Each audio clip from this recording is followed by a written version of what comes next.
Welcome to Lunar Lullabies.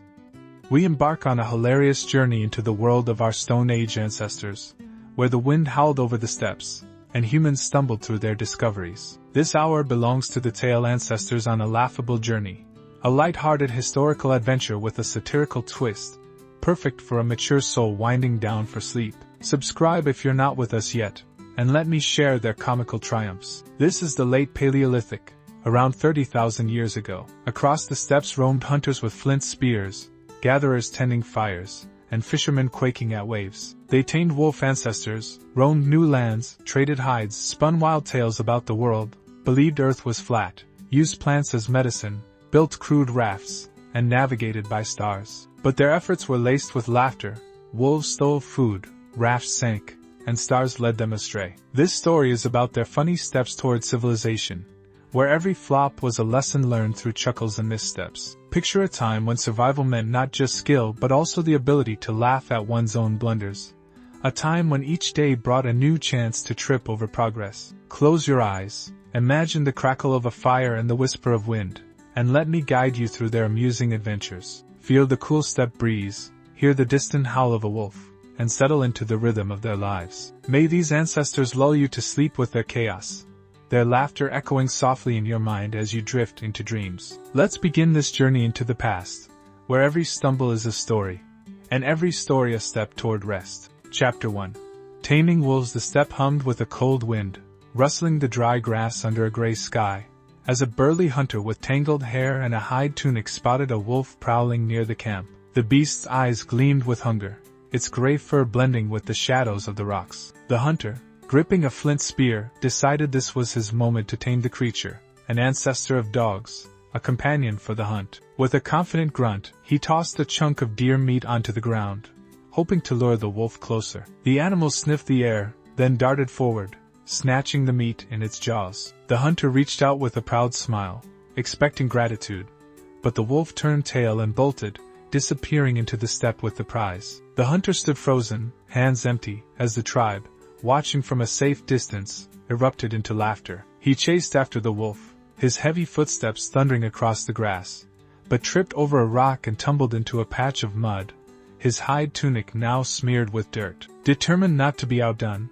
he tried again the next day, this time with a rope woven from grass fibers. He lured the wolf back with another piece of meat, and while it ate, he slipped the rope around its neck, tying it to a nearby boulder. The wolf, at first, seemed to accept its new role, sitting quietly as the hunter strutted around the camp, boasting of his new hunting partner. But that night, under the cover of darkness, the wolf gnawed through the rope with sharp teeth, freed itself, and raided the tribe's meat stash. The hunter awoke at dawn to find bones scattered around the camp, his precious reserves devoured, and the wolf sitting smugly nearby, licking its chops. The tribe's laughter echoed through the steppe as the hunter scratched his head, muttering about ungrateful beasts. Despite the chaos, the wolf kept returning, drawn by the promise of more food. Over time, it grew accustomed to the tribe, trailing them on hunts and snarling at intruders, though it still stole scraps whenever it could. The hunter, with comical seriousness, declared it his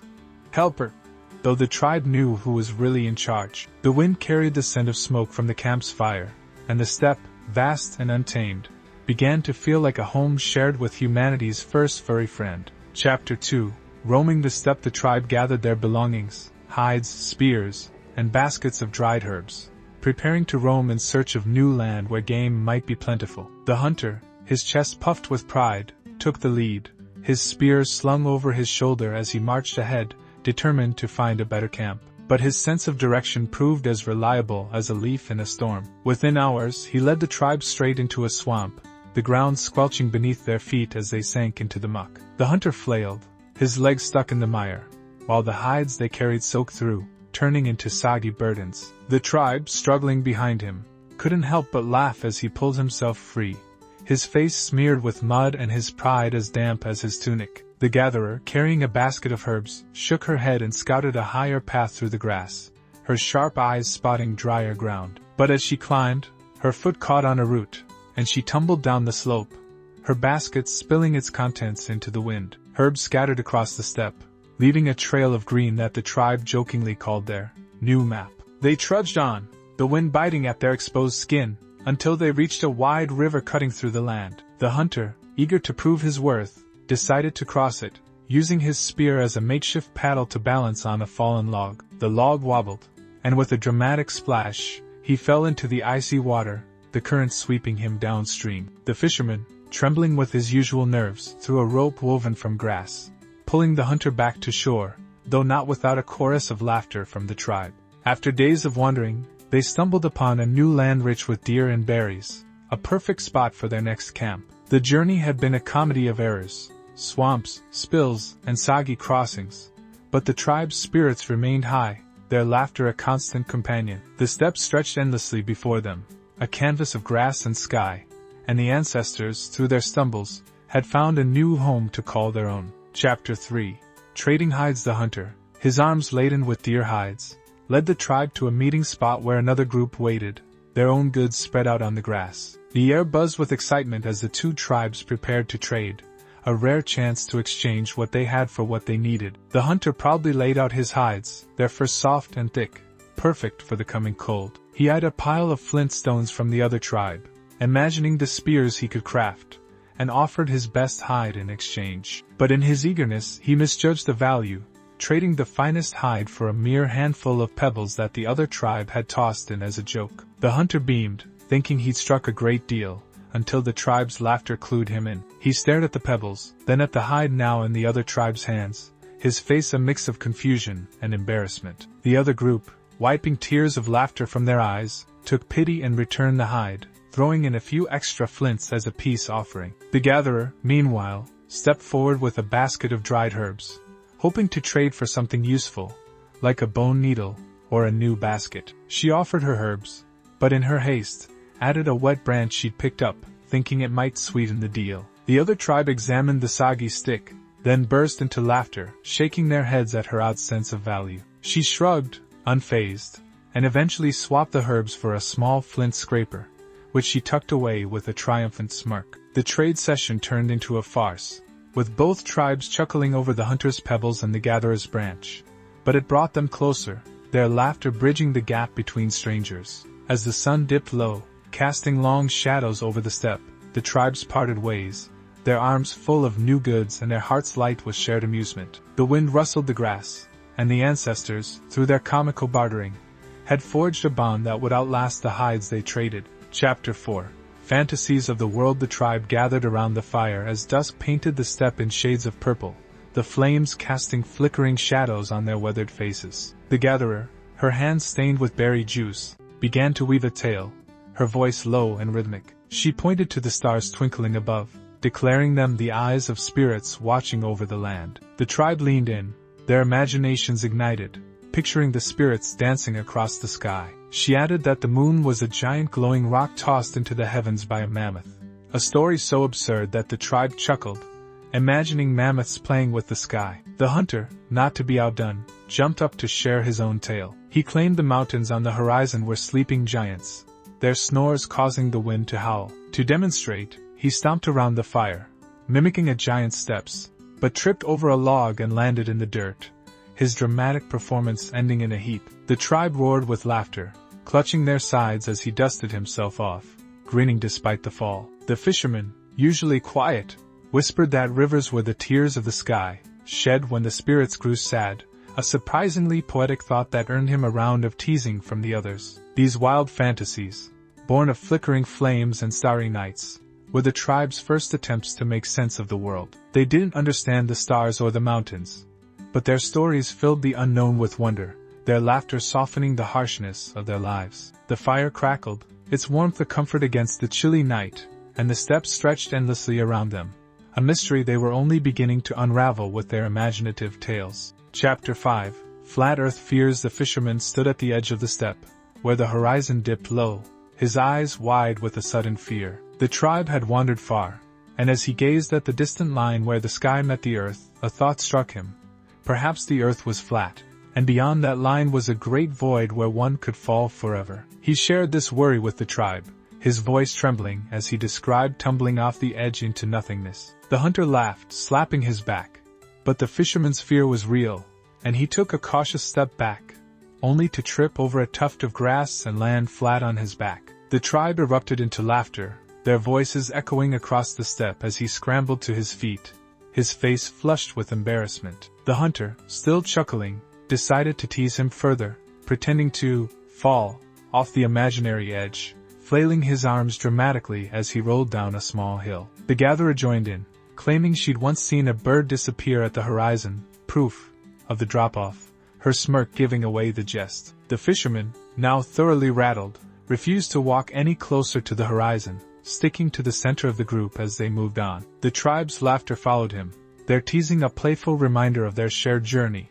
even if their beliefs were as shaky as the fisherman's footing. The steppe stretched on, its vastness both daunting and beautiful, and the ancestors carried their flat earth fears with a mix of humor and curiosity. The sky above glowed with the first stars of evening, and the tribe settled for the night, their laughter fading into the rustle of grass, a gentle lullaby for their dreams. Chapter 6.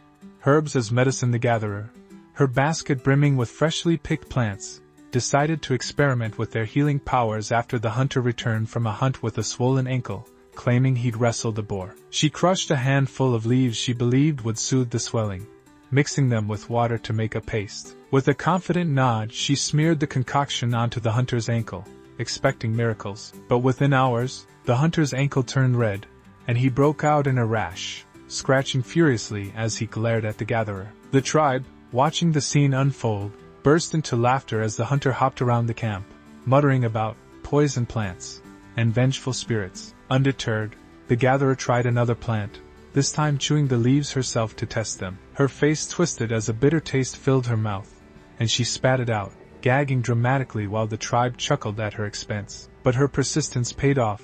Another plant, with soft yellow flowers, proved soothing when applied to the hunter's rash. The redness faded, and the hunter, though still grumbling, admitted she might be onto something. The tribe began to see plants in a new light, their laughter giving way to curiosity as the gatherer proudly declared herself the camp's healer. Despite her earlier blunders, the steppe glowed with the golden light of late afternoon, the air filled with the scent of crushed herbs and smoke from the fire. The ancestors, through their comical trial and error, had stumbled upon the beginnings of medicine, their mistakes as much a part of their learning as their successes. The wind rustled the grass, and the tribe settled around the fire, their spirits lifted by the promise of healing in a harsh world.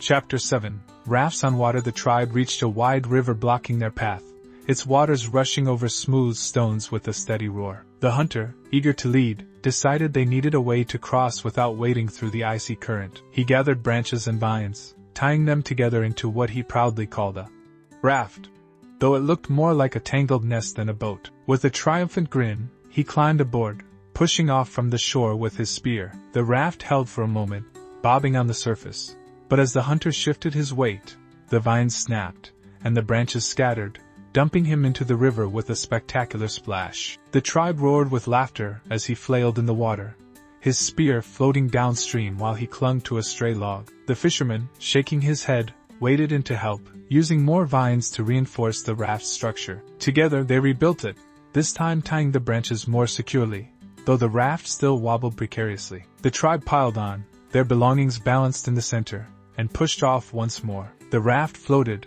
albeit crookedly, carrying them down the river as they cheered their success. But the current spun them in circles, and the hunter, trying to steer with his spear, accidentally poked a hole in the raft, sending water gushing in. They paddled frantically to the shore, laughing as they dragged their soggy raft onto the bank, their journey short but triumphant. The river sparkled under the midday sun, its waters a new path for the ancestors to explore. Their crude raft, born of chaos and laughter, marked the beginning of their adventures on water, a small step toward mastering the world around them. The steppe stretched beyond the riverbank, and the tribe, soaked but smiling, settled for a rest, their spirits buoyed by their comical voyage. Chapter 8.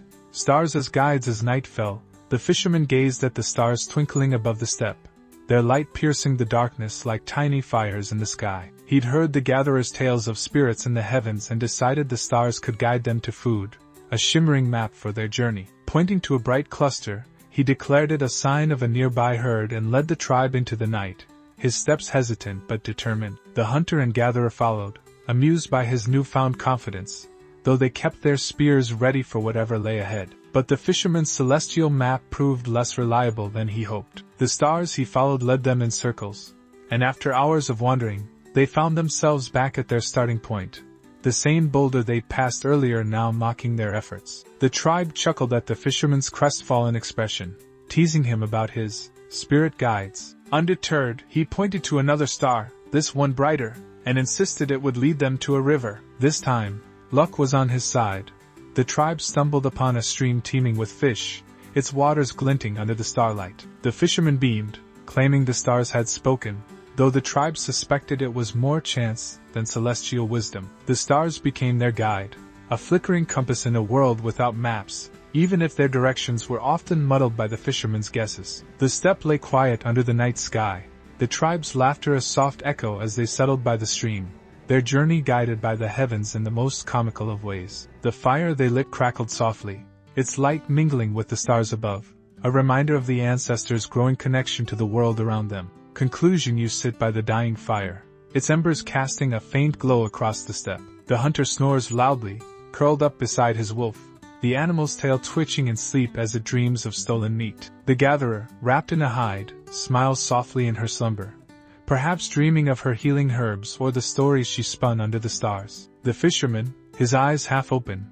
gazes at the twinkling sky, still wondering if the spirits are guiding him, his hand resting on a spear as if ready for another misguided adventure. The tribe around them sleeps soundly, their breaths rising in soft clouds, the steppe a vast cradle rocking them gently under the night sky. The wind sings a lullaby, rustling the grass with a tender touch, and the stars above shimmer like silent witnesses to the ancestors' journey. Their quest, filled with laughter and chaos, has come to an end, leaving behind lessons etched in the dirt and whispered in the breeze. You feel the weight of the day lift, the steppe's endless expanse a comforting blanket as you settle among them. The fire's warmth lingers, a gentle reminder of their triumphs, and the night, once harsh, now feels like a friend wrapping you in its embrace. Sleep beckons, pulling you into its depths like a river current, and as your eyes close, the ancestors' snores blend with the wind, their rhythm a soothing melody that guides you into dreams as wild and wonderful as their adventures. The steppe fades into the background,